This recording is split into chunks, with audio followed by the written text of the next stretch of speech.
Somehow all the yard maintenance people know exactly when I'm gonna film.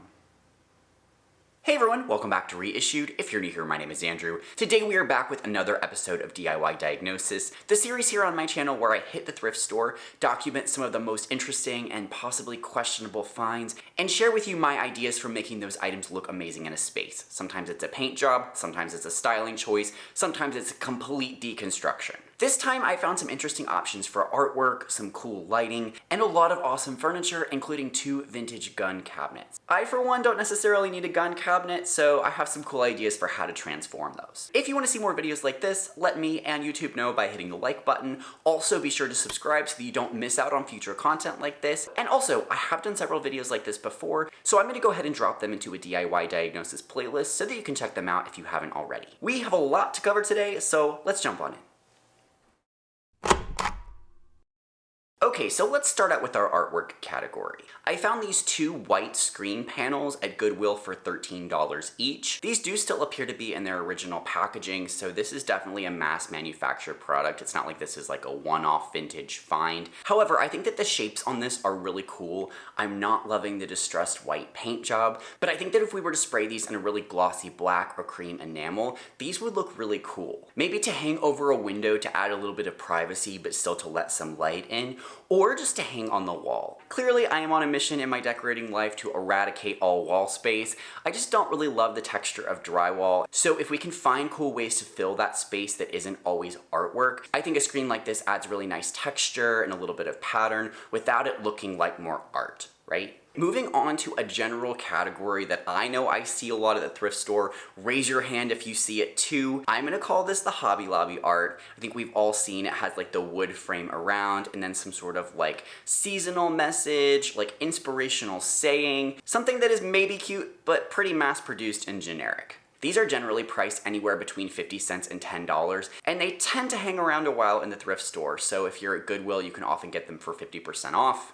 Again, this is a category that I see tons of at the thrift store. There's always at least 10 to 20 pieces like this, and so I've been racking my brain for a while of like what to do with these. Of course, I have a history of decoupaging and collaging and painting on top of these as a part of my artwork, but lately I have been on the hunt for some small square ones so that I can make some trivets for my kitchen. Often these pieces have a nice solid wood frame around the outside that's already constructed, so for ease, I'm thinking of picking up a couple of these, laying down some cement board on the inside, and mortaring some vintage tile in over the top to create some totally unique, one-of-a-kind trivets for my kitchen, which I actually need because none of my countertop surfaces are heat resistant. So I kid you not, I have been looking for a square one of these for like a month. They either come in like a really big size or they're rectangular, so I wasn't able to find what I was looking for until I was shooting for this video, and I did finally find one. There was a second one that I thought about picking up as well, but I looked up close and it was actually MDF around the outside, which might have been fine, but I'd rather it be solid wood. So if you're gonna try a technique like this, just be sure to inspect the item carefully and make sure that it's solid wood if that's what you're going for. And then the final item for our art category is this really beautiful vintage Asian bird print. This is by no means an unfortunate find. I think it's beautiful. For $8, I think that the art and the framing and the matting all come together beautifully, and this is a total steal. But the colors don't work for my space, and I can see how people might feel out of their depth when knowing how to style this, so I thought I would just share my ideas here. There's a certain very feminine decorating aesthetic that I see from time to time that has a lot of like pink and green and blue. It's a little bit coastal, a little bit Hamptons, kind of like a Lily Pulitzer vibe. I am not a fan of that kind of look, but I get what those people are going for. And I think that a piece like this vintage bird piece would be beautiful for that aesthetic because it takes those greens and pinks and blues and pushes them to a warmer place. And it also has a bit of softness and worldliness that feels a little bit more expensive and elevated in my opinion. Something about it feels like Marie Antoinette and a geisha had a baby, and I think that would be a beautiful room. Next, let's look at lighting. I found this really cool lamp for $10 at Goodwill. It had all of these little drawers that I think would be so perfect on a nightstand for like eye drops and hand cream and jewelry. It's fun and quirky and I think could be really practical. For this piece, I would definitely go in with the paint job. I'm not loving this reddish color as it is, and I think that this would be really fussy to strip back. I think that you could paint it pretty much any color to work with your decor and it would look phenomenal. You know, I'd probably go with a tapered linen shade on this one, but you might be able to find something unique and quirky for a shade as well. And depending on the style that you're going for, it might be cool to do sort of a retro two-toned look with the drawers and the body of the lamp being painted in 2 different colors. I did a really subtle version of this two-tone technique on this little IKEA organizer that I thrifted and made over for a Krylon campaign on Instagram. I took inspiration from these two-tone vintage toolboxes, and even though the effect is super subtle, the slight difference in sheen and color I think just gives a bit more dimension. Another lamp that I found was this vintage sort of mustard glass lamp. It had beautiful brass and marble accents on it. This is the kind of piece that I've definitely seen in an antique store. It was in great condition, so it certainly doesn't need any kind of makeover. But I think when it comes to colored glass lamps like this, the styling can be a bit tough. It is going to give off a very yellowy amber light, and so I think it might be interesting to style it in a space with like another lamp covered in kind of a rosy scarf to give multiple colors of light in the space to kind of balance out that yellow tone. So with that in mind, I think it would be really beautiful to style this in a space that has a bit of a like Victorian dark academia feel, but then also with something that has a bit of a Moroccan lounge kind of vibe. Lots of velvet and leather and jewel tones and vintage Persian rugs. I think that kind of styling would keep this from feeling overly grandma, and the incorporation of other colors of light would keep you from looking sickly under that yellow light, you know? Okay, let's roll on over to the furniture section here. So lately when I've been putting together videos like this, I just film interesting things anytime I see them when I'm out thrifting. But then when I'm ready to make a video, I go thrifting one last time to find as many interesting things as possible. And on those days, I literally will walk around the thrift store over and over again, really looking for anything that has potential. And so this is one that I walked by over and over again. This super large leather storage ottoman was $80 at Goodwill, which is definitely more than I'd want to spend. I'd probably wait for this to go on sale personally, unless it was just the perfect size and shape that I needed for a space. Now, upon first looking at it, I feel justified in walking past it a couple times without even noticing it. It's very large, so you would have to have a pretty large living room to fit this. It's also kind of boxy, so I would be sure to style it with some other kind of curvier pieces to balance that out. When I looked at this more closely, I actually really like the quilted details on this. There's something about it that gives that kind of biker vibe that I really like. However, the elephant in the room is this sad two-tone gray color scheme. It doesn't matter to me whether or not gray is in. I always will think that gray leather is a bad idea. I prefer much more natural tones for leather, and so I would try to recolor this one to more of a warm brown finish. Even though I have painted on leather many times in the early days of my channel, I've never recolored a whole piece like this, so my best guess would be that you'd want to deglaze this to sort of strip off any shiny finish to allow the color to bond, and then either go in with a leather paint or a leather polish to recolor this piece. I have no doubt that I will recolor a leather piece at some point, but I haven't done it yet. So if you have any tips on that, be sure to drop that down in the comments below in case anyone wants to rescue this piece. All right, next up we have these 2 red cane chairs. These were at $15 a piece, which I think is a great price. Aside from the red upholstery, which I feel is kind of dating these pieces a little bit, they do have some damage on the back and they are missing the lower cushion. So these definitely need some work. They're not good to go as is. But the cane is in good condition, and I think that the lines and the shape of these are really nice. So let's make these work. I noticed that the back upholstery was in good condition as well, so I think it could be possible to just go in and paint that out. Reupholstering a piece like this with that kind of tuft work would be really complicated, so I think that a paint job is going to be best here. And I think that while we're at it, we should go ahead and paint all the little piping details as well. For the backs of the chairs, because we do have that tearing, we will need to replace this with new fabric.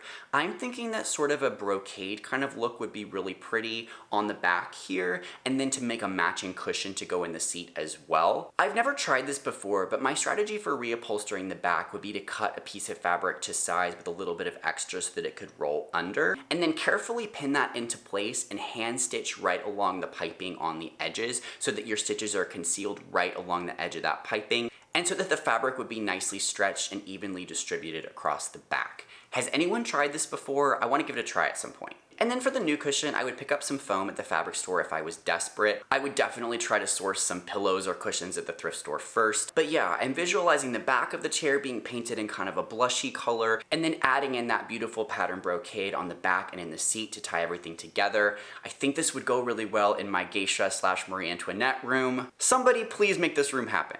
Alright, switching gears to a more modern style, I found this 2-tier coffee table at the REISSUED for $35. I thought this piece had great bones, and I liked the function of the top tier being able to rotate. Plus, I think the price point is amazing. My issue with this is less about the two-tone look and more about the texture. Something about this just feels a little bit cheap and plasticky. It sort of reminds me of like a 90s McDonald's throwback. I'm not sure why, but there's something tactile about that that feels very present for me. But yeah, I think that the texture and the feel of this is cheapening the piece, so I would go in with the textured spray paint, something that has kind of a stony finish and a warm tone, to coat the entire piece and change the color and the texture all in one go. I think that taking away the two-tone will make this feel a little bit more unified, and I think that a natural, warm, stony color and texture would make this read really well in a kind of organic, modern setting. Okay, so if you've watched any of my videos recently, you know that I'm obsessed with carved wood right now. That's just what I'm feeling at the moment. And so when I saw this dining table at Goodwill for $30, you know I thought it was amazing. I can see how the styling of a piece like this could feel a little bit heavy, so I would be sure to style it with some super clean, modern looking chairs, probably with a lighter toned upholstery to kind of lift this a little bit. The bigger issue here is that this is pretty beat up. Now, if you have the skills and the time, of course, sanding this down entirely and refinishing it would be the best thing to do. My strategy probably would be to go in on some of the little areas on the legs and just kind of spot treat them with a light sanding and a stain touch up. I did the same thing in my thrifted framing hacks video, and a lot of people called me lazy because of that. I stand by that choice. The frames look good, and as someone who has stripped and sanded down 2 fireplaces now, I have paid my dues. I am not lazy, but yeah, whatever. On the top here, there's a lot of scratching, so I do think this would need to be sanded down almost completely. I would probably go in with a heat gun first to see if I can lift any of that varnish. Heat gun is always my favorite method of paint and varnish remover, just because you can kind of stop and start, pace yourself a little bit more, and then it lifts off all in one go. I continue to find paint stripper to be messy, both figuratively and literally. So I'd start with the heat gun and see where that gets me, and then go in with the rotating orbital sander. Luckily, the top is very flat here. Sanding is the most annoying when you're having to get into all those little grooves, but the top, you can pretty much go across with the sander or go by hand, and it goes a lot quicker on a flat surface. So I think that would be manageable for this table. I've thought about this a lot because this is the process that I'm embarking on for my dining table, which I featured in a previous DIY diagnosis episode, but a couple more options for this table. So this table is at the Goodwill that I go to all the time. It's right by the gym and by the REISSUED that I work, so I'm in there a couple times a week, and this table has been there for well over a month now. It is now discounted to $10, and it's still sitting there. It'll go 50% off in a couple weeks to be $5. So in that case, that's a price point where you pick up the table and then chop it apart for parts. And so I think that the legs would be really beautiful on a piece kind of like I did here in my studio. And I think that that really beautiful carved detail along the edges of the table could be really cool as an architectural feature in a small space. I'm thinking like a powder room that has very small walls. My tiny half bathroom would be a great example of this. You could chop off the edges and miter them and put them up as sort of a really heavy looking molding. Moldings and woodwork I have found to be one of the most expensive parts of my renovation whenever I have to get new ones. And so anytime that you can add that architectural detail with something that is cheap and thrifted, I say go for it. All right, let's talk gun cabinets. So this first one really caught my eye. Again, it had beautiful carved detail along the top. I'm a sucker for it, what can I say? But I also thought that the shape and structure of this was pretty unique. Most of the gun cabinets that I see have a glass door on the front, and this one was just open. And so what I think I would do here is remove the racking and then put a little cushion down in that area and make a hall tree, right? You could put some little hooks along the back. You could store your shoes and other unsightly things by the door in the storage down below. I think this would be such an easy flip, and it would be so practical and a lot more unique and beautiful than the kind of generic hall trees that we've been seeing over the last 10 years or so. And it's $20, so you can't go wrong with that. The other gun cabinet was a little bit less of a wow moment for me. I had to think a little bit harder about this. But what came to mind for me is how much I love the barrister bookcase in my kitchen for dish storage up on my countertop. I tend to prefer open shelving in a kitchen because I think that upper cabinets can feel a little bit heavy and oppressive, but having all your dishes out in the open is just so impractical for dust and dirt and grime. So for this piece, I would chop off the bottom here and set the top piece right up on the countertop, add some wood shelves in here, probably remove the handle and replace it, or just move it further down so that it would be more accessible from a countertop height. And I think this would be such a great place to store dishes for kind of a vintage grandma kitchen feel. In a good way, that is. I don't think that we'd have to do too much else to this piece. The wood is in pretty good condition. I think that the brass hinges are gorgeous. For the bottom part, you can see that the doors have fallen off and they were kind of cheapy to begin with. So I would either just remove that part entirely or use that part to construct a little box to go below the cabinet and maybe source a roll front door or another cabinet door to have a concealed area for small kitchen appliances. I really wanted to do something like this in my kitchen and that just didn't work out. But yeah, the top is awesome and the bottom gives you some good materials to work with. And this one was 20 bucks as well, so score. Alright, so wrapping up here, in the last couple DIY diagnosis videos, I've shared an item that I was thinking about and that I actually ended up purchasing for my space and kind of getting your input about how to make that work. So this time we're doing that again, but I didn't actually buy anything. I ended up finding it on the street in my neighborhood. Let me take you on a little field trip and show you what I got.